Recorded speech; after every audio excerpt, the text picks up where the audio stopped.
Oi, irmãos, tudo bem? Bem-vindos a mais um vídeo aqui do canal, mais um vídeo de estudo da Palavra de Deus. Hoje, continuando nosso ano bíblico, nós vamos ler o Desejar de Todas as Nações, capítulo 41, uma crise na Galileia. Antes de iniciarmos, lembrar, esse é apenas um resumo do meu resumo. Eu tive que tirar bastante coisa desse capítulo, que ele é bastante grande, bastante denso, e eu recomendo a leitura aos irmãos do capítulo completo lá no aplicativo da Bíblia, ou escutar o audiobook, porque tem muitas lições lá que são importantes para a nossa vida. Então, leiam o capítulo completo e coloquem em prática em suas vidas também esses ensinos. Então vamos lá, a leitura. Desejar de todas as nações, capítulo 41. Uma crise na Galileia. Multidões que hoje o desejavam exaltar ao trono, dele se desviariam amanhã. Dele se desviariam amanhã, isso.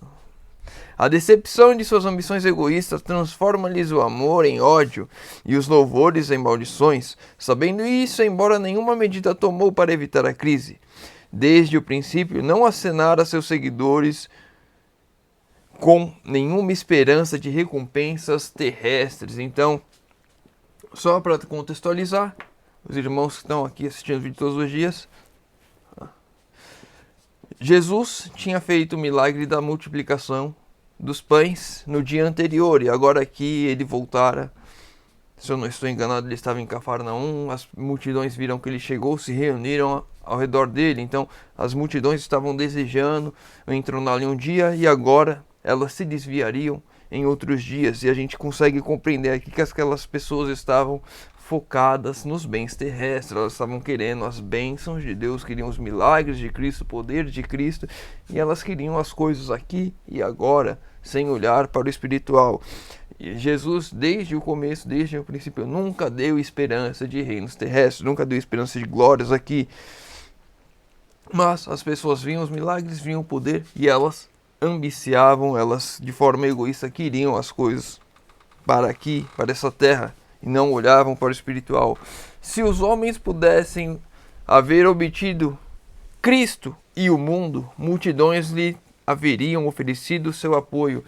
Eles queriam os dois, Cristo e o mundo. E a gente lê na palavra que quem é amigo do mundo não é amigo de Deus. Há um antagonismo entre isso. Há uma distinção. Não posso ter Deus ao mesmo tempo que tenho o mundo. São coisas distintas. Não dá para ter os dois, ou um ou o outro. Tal serviço, porém, não poderia ele aceitar. Jesus não podia aceitar as pessoas adorando o mundo e adorando a ele também. Dos que agora se achavam ligados a ele, muitos haviam que tinham sido atraídos pela esperança de um reino terrestre.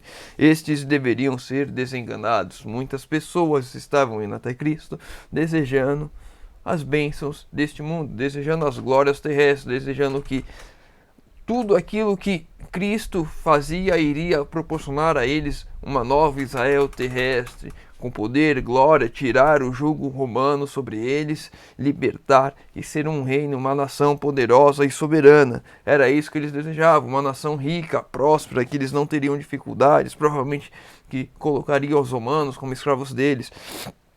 Mas não era isso que Jesus viera aqui.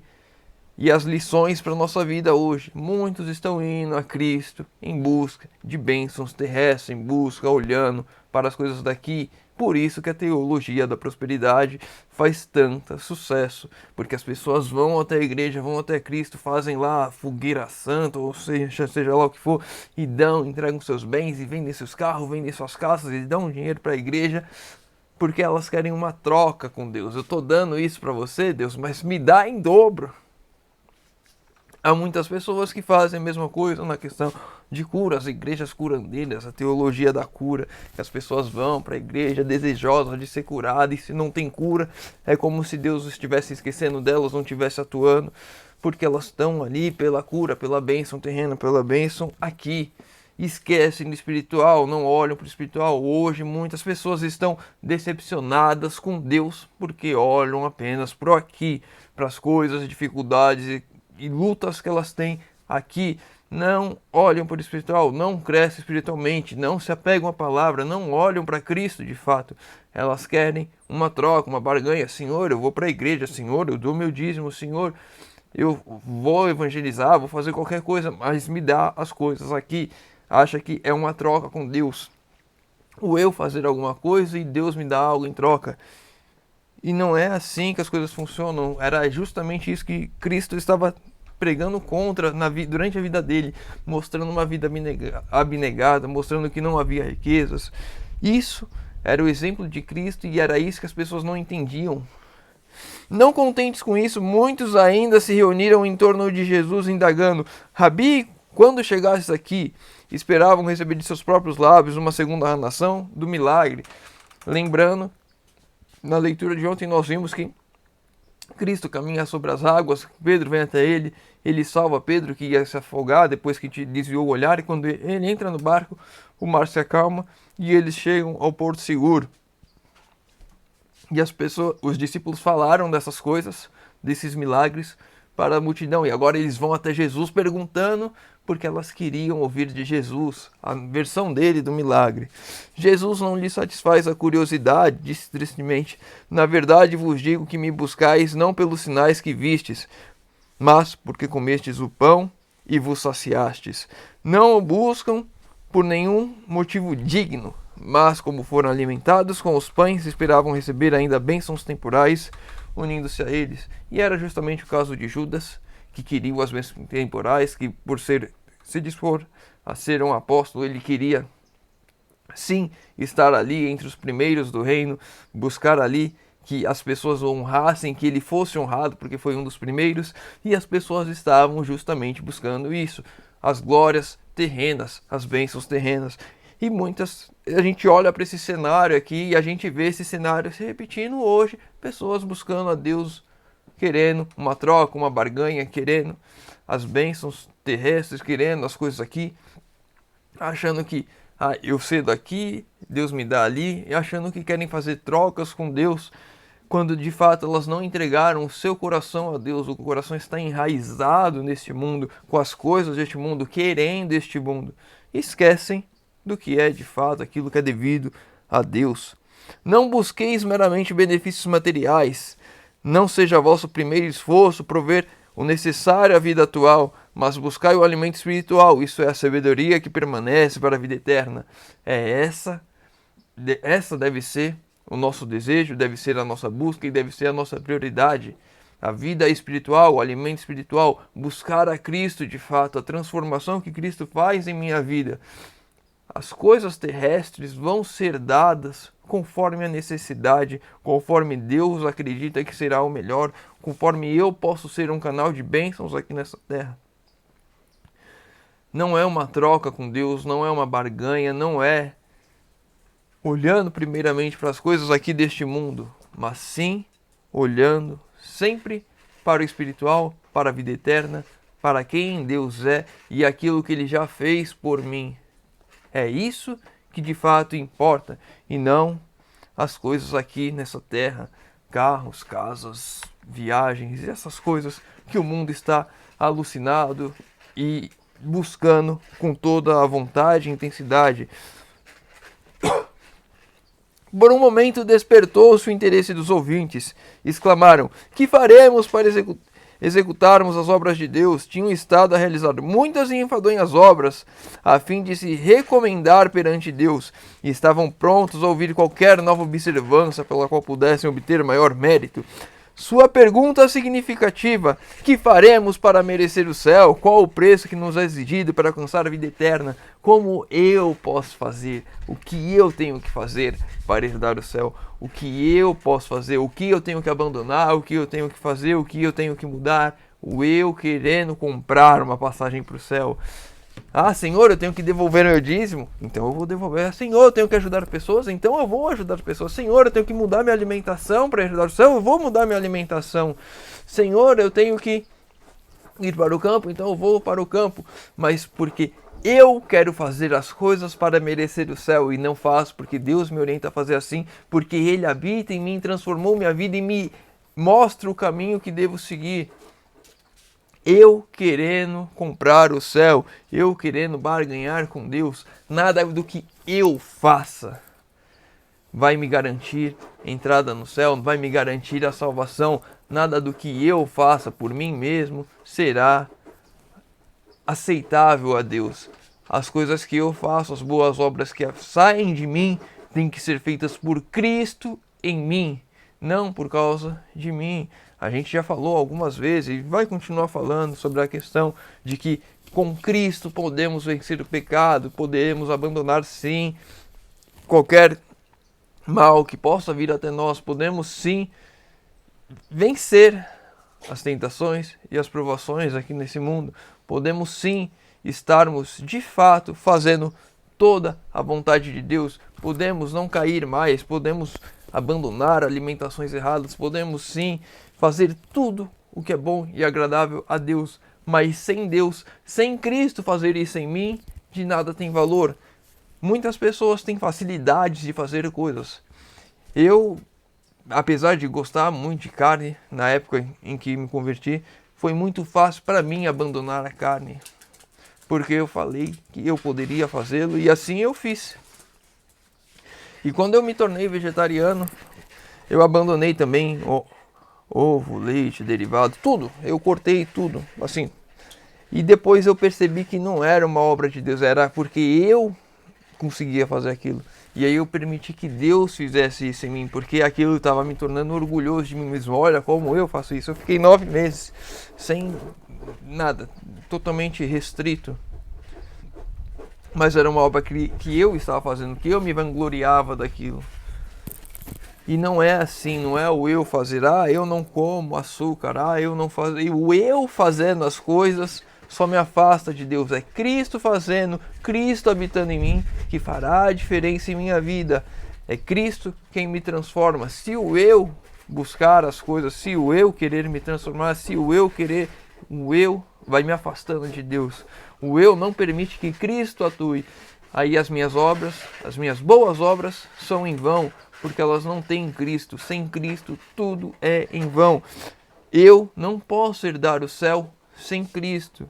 Eu não posso transformar a minha vida, de fato, sem Cristo, porque é o egoísmo, é o centralismo, é vaidade. E muitas pessoas têm disso, eu consigo, eu posso, eu. A teologia do coach, que tem entrado muitas vezes dentro da igreja, em alguns treinamentos, algumas coisas, faz sim mal para a igreja, porque coloca o eu podendo fazer. E tinha uma palestrante lá na cidade que eu morava, que falava muito do eu, ela tinha uma palestra, alguma coisa dourado, colocando o eu como podendo fazer as coisas.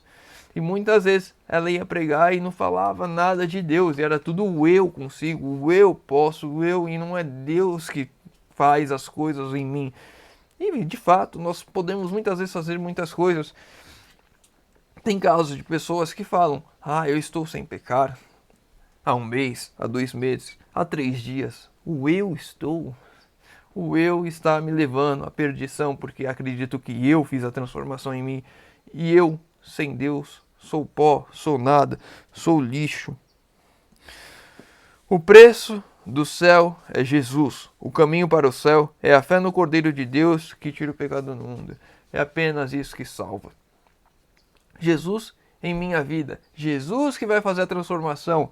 Preciso de uma reforma de saúde? Sim. Preciso ir para o campo? Sim. Preciso abandonar o meu pecado e ver uma vida em santidade irrepreensível aos olhos de Deus? Sim. Mas sem Cristo, nada disso tem valor. É Cristo que tem que fazer essa boa obra em mim. E eu preciso permitir que Cristo faça essa boa obra em mim. Sem Cristo, nada disso tem valor. Estamos chegando a 15 minutos. Eu vou pular para os textos finais porque eles são importantes. Eu já tinha colocado isso na minha mente. Eu estou pulando muita coisa aqui. Tem uns 4, 5 parágrafos aqui. Vou ler essa frase que é mais curta e vou para os 3 últimos parágrafos do resumo. A vida de Cristo que dá a vida ao mundo acha-se em sua palavra. A vida de Cristo está na palavra. A vida de Cristo dá a vida ao mundo. A palavra dá a vida ao mundo. A Bíblia me dá vida. através da Bíblia eu encontro Cristo, através da Bíblia Cristo passa a viver em mim quando eu estudo, quando eu me apego, quando eu permito que Ele trabalhe. Peraí. Madonna, que isso? Para de comer, mato. Parecia um sapo na boca dela. Vamos lá, vamos pro final. Os 3 últimos parágrafos, que eu acredito que são extremamente importantes. Olhando sempre a Jesus com os olhos da fé, somos fortalecidos. Deus fará as mais preciosas revelações a seu povo faminto e sequioso. Verificarão que Cristo é um Salvador pessoal. Ao alimentarem-se de sua palavra, acharão que ela é espírito e vida. A palavra de Cristo é espírito e vida. Cristo é espírito em vida em minha vida. Através da palavra eu encontro a Cristo e então eu encontro a salvação, porque Cristo passa a viver em mim quando assim eu permito. A palavra destrói a natureza carnal. Através da Bíblia eu consigo destruir essa natureza que me leva a pecar, que me induz ao pecado. Eu consigo me afastar daquilo que é mal a mim, daquilo que me faz mal, daquilo que me afasta de Deus, através da palavra. A natureza carnal, terrena, e comunica nova vida em Cristo Jesus. Amém. A palavra me comunica uma nova vida. Eu posso ter uma nova vida em Cristo, através da palavra. Sem estudo da palavra, sem compreensão da palavra, eu não consigo conhecer a Cristo, eu não consigo permitir que Cristo viva em mim e transforme a minha vida para ser aquilo que Ele deseja que eu seja.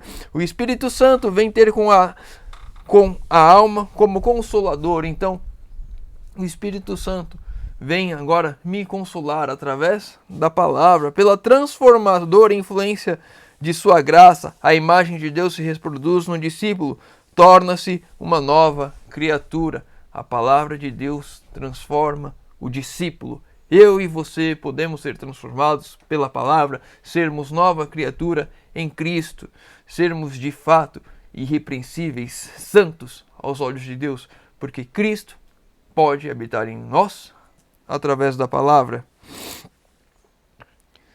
Previu que na hora da tentação cada um de seus amados discípulos seria rigorosamente provado. Nessa discussão aqui na Galileia, após ele andar sobre as águas, acalmar a tempestade, ele é bem duro ali, dá palavras duras aos discípulos, e muitos deles se afastam, agora se tornando antagonistas a Cristo, não acreditando mais nele ser o Cristo, ou desgostosos, porque não teriam as glórias terrenas. E aqui, justamente nesse contexto em que muitos dos discípulos vão embora, se tornam ex-discípulos de Cristo, vem essas palavras. Previu que na hora da tentação, cada um de seus amados discípulos seriam rigorosamente provados. Sua agonia no Getsemane, sua traição e crucificação seriam para ele situações por demais difíceis, e assim o foram. Se não houvessem sido anteriormente provados, muitos que eram atuados por motivos meramente egoístas estariam ligados com ele. Essa situação, as duras palavras de Cristo que afastou muitos discípulos ali, era uma provação para todos eles. Jesus colocou ali uma prova para eles. E agora eles tinham que decidir: a Cristo, abandonando o meu egoísmo e as coisas deste mundo, ou me ligar ao mundo e continuar aqui com o meu egoísmo, com o eu, que buscando as coisas. Quando seu senhor fosse condenado na sala do tribunal, quando a multidão que o assaudara como rei o ridicularizasse e injuriasse, quando a escarnecedora turba aclamasse: crucifica-o! Quando suas terrenas ambições fossem decepcionadas, esses interesseiros, renunciando à sua fidelidade a Jesus, teriam ocasionado aos discípulos mais amarga e opressiva dor. Por que eu selecionei esse texto? Porque nós vemos hoje muitas pessoas saindo das fileiras da igreja. E muitas vezes as provações que elas passaram, que os afastam das fileiras da igreja, é para que nós não tenhamos decepção maior quando as provas mais difíceis chegarem, que teremos uma luta muito mais intensa, para que não fosse mais difícil suportar aquela dor.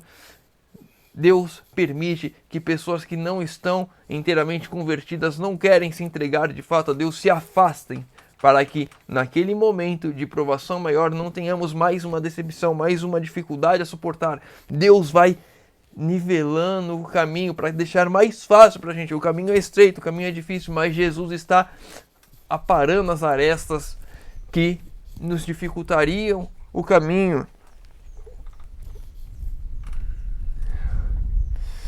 Naquela hora de trevas, deixa eu ver o que é isso.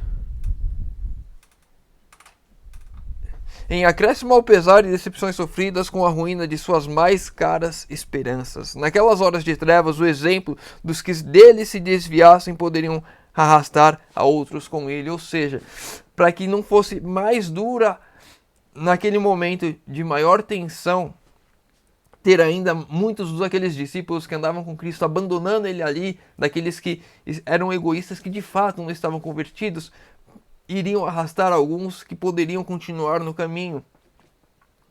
Para que isso não acontecesse, a provação já veio para limpar alguns outros. A sacudidura é aos poucos. O joio vai sendo afastado do trigo aos poucos, para que no momento de sacudidura final, de provação maior, de maior dificuldade, não venham muitos daqueles que estão falsamente convertidos, aqueles que de fato não querem a Cristo, que estão buscando outras coisas, ao saírem, leve outros que continuariam ali se não fosse aquelas duras provas maiores de ver pessoas que eles consideravam fiéis sendo afastadas também. Quantas pessoas aí você não conhecemos que se afastaram da igreja?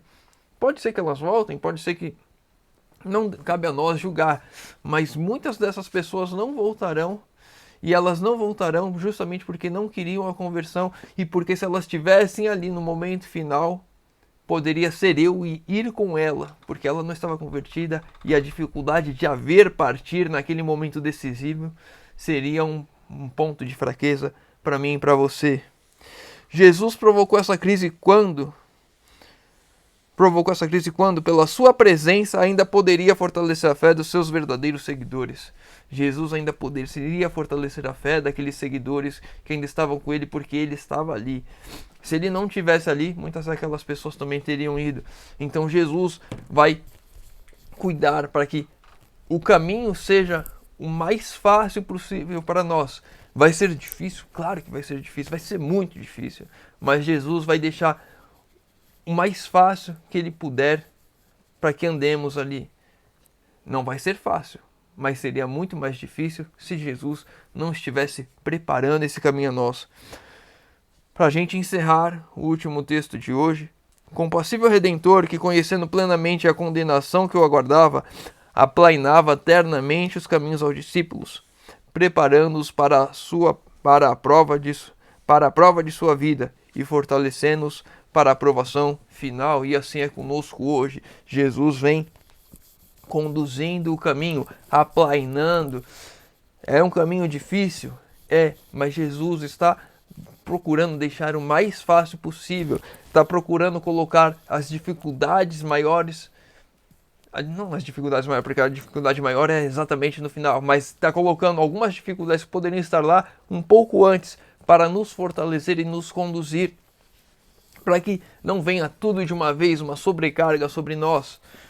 Jesus tem nos conduzido pelo caminho estreito e deixando o caminho de forma o mais fácil para que pudéssemos andar. Satanás quer colocar muito mais dificuldades e Jesus vai dosando a dificuldade para que podemos caminhar. Não temos uma decepção grande de uma vez, enquanto ainda não estamos totalmente convertidos. Os discípulos ali, eles teriam se abalado, teriam saído, porque eles não estavam ainda completamente conectados a Deus. Tanto é que quando Jesus morre, há uma decepção generalizada e muitos desistem.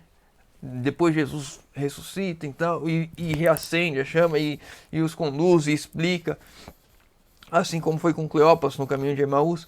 Então, mas naquele momento de provação, Deus estava tirando uma provação que seria lá do fim, como Satanás queria, para muitos se desviarem, trazendo um pouco mais para cá, para que eles pudessem ter o caminho mais facilitado no momento de provação maior. E assim eu e você, hoje, temos muitas lutas, temos muitas provações, virão sobre nós tentações, mas Jesus está aplainando o caminho para que seja o mais fácil possível para passarmos. Vai ser difícil, sem Cristo não iremos conseguir, mas não está o mais difícil quanto poderia ser. e nunca estará, porque Deus vai estar sempre ao nosso lado.